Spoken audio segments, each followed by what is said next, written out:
Durante las vacaciones de verano de la secundaria, visité a los abuelos de mi mejor amigo, quienes residen en el campo en Japón. Me hospedé en la habitación que solía ser de su madre, la cual tenía un pequeño armario en la pared. Sobre este, había una puertecita aún más pequeña, aproximadamente de 1,5 metros de altura y 90 centímetros de ancho. La casa era antigua, lo que explicaba el diseño peculiar. Durante las primeras semanas, batallé con el desajuste horario y el calor húmedo típico japonés, lo que dificultaba mi sueño nocturno. No obstante, lo que realmente perturbaba mi descanso era la sensación de oscuridad que emanaba de ese pequeño armario. Parecía más sombrío que el resto del cuarto. Al finalizar la segunda semana, comencé a acostumbrarme al cambio de horario. Una mañana, desperté y encontré la puertecita abierta. Aunque me inquietó, la cerré, pensando que quizá no había asegurado bien su cierre. Unas noches después, me desperté sintiéndome extremadamente incómodo. A pesar de la oscuridad, noté que la puertecita estaba abierta de nuevo, sumiendo al cuarto en una penumbra aún más profunda. Esta fue la primera y única vez que experimenté parálisis del sueño. El miedo me paralizó completamente, incapaz de moverme o hablar. Solo podía sentir una oscuridad abrumadora emanando del armario. No recuerdo haber vuelto a dormir esa noche, aunque debí hacerlo porque recuerdo haberme despertado al día siguiente. Le conté a mi amigo lo sucedido, y él me dijo que su madre también había experimentado algo similar. Al volver a casa, conversé con sus padres y su madre. Medio en broma, me dijo: «Así que conociste al fantasma». Aunque no estoy seguro de si califica como un evento paranormal. Esa experiencia fue inquietante, especialmente durante una fiebre que tuve posteriormente. Desde pequeño, durante episodios de fiebre, me encontraba en un estado de confusión y malestar, durante el cual oía a un hombre con una voz muy grave contar números desde el 1, incrementando la intensidad y fuerza de su voz a medida que los números ascendían. Esta experiencia se fue haciendo menos frecuente con el tiempo, hasta desaparecer por completo. Siempre lo consideré una pesadilla recurrente, hasta que recientemente descubrí que mi hermana había vivido exactamente lo mismo durante su infancia. Aunque no es la experiencia más terrorífica, intentar entenderlo me da escalofríos. En mis años de secundaria mis padres trabajaban en turnos nocturnos en un hospital, lo que a veces me dejaba solo en casa durante la noche, acompañado únicamente por mi perro. Una noche, alrededor de las 10, mi padre había salido a trabajar y mi madre estaba a punto de hacerlo, dejándome solo por unas horas hasta su regreso.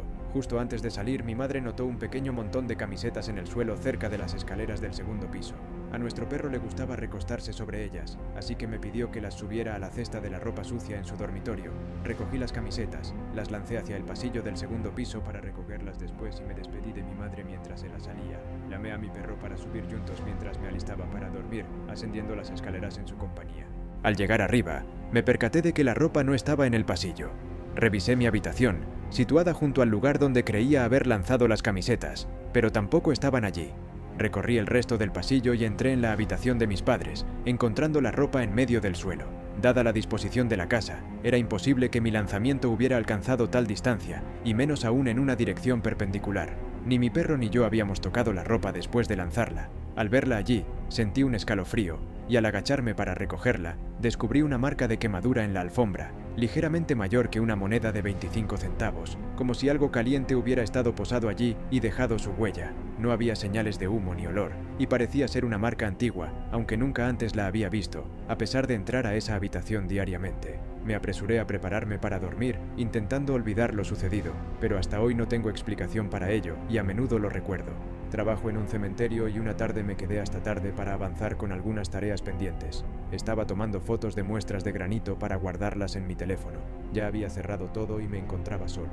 Mientras manejaba mi teléfono, escuché la puerta de entrada al sótano abrirse y cerrarse de golpe, seguido de pasos descendiendo las escaleras. Me quedé inmóvil, convencido de que alguien había ingresado. Llamé preguntando si era alguien del equipo de mantenimiento, pero no obtuve respuesta.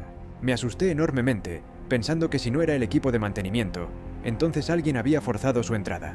Me quedé inmóvil por un momento, intentando captar algún sonido antes de volver a llamar y preguntar si había alguien más, pero no se oyó nada. Finalmente reuní el coraje necesario para revisar y encontré el sótano completamente vacío, con todas las puertas aún cerradas. En otra ocasión mi hermano estaba hablando por teléfono con su novia cuando ella empezó a decir que podía oír a una anciana pidiéndole a mi hermano que le trajera un vaso de agua. No había nadie cerca de él, así que decidió ignorarlo. Sin embargo, su novia insistía en lo que oía. Después de colgar, mi hermano fue a ver a nuestra abuela, quien estaba en su habitación, y la encontró sin vida. Unos años después, cerca de las 11 de la noche, estaba hablando por teléfono con una amiga y vi pasar a un hombre en bicicleta. El teléfono estaba junto al alféizar de la ventana, en el mismo lugar donde mi hermano había tenido su experiencia. Entonces, noté que ella dejó de hablar. Al preguntarle si seguía allí, se disculpó, pensando que yo estaba en problemas. Le aseguré que no y le pregunté por qué había dicho eso. Me dijo que alguien le había indicado que dejara de hablar porque era tarde. Estaba solo en casa. Todos los demás ya estaban dormidos. Al preguntarle si era la voz de un anciano, confirmó que sí. Le conté que algo muy similar le había pasado a mi hermano. Ella empezó a hablar de fantasmas, pero yo, sin mucha valentía, decidí colgar y correr a mi habitación.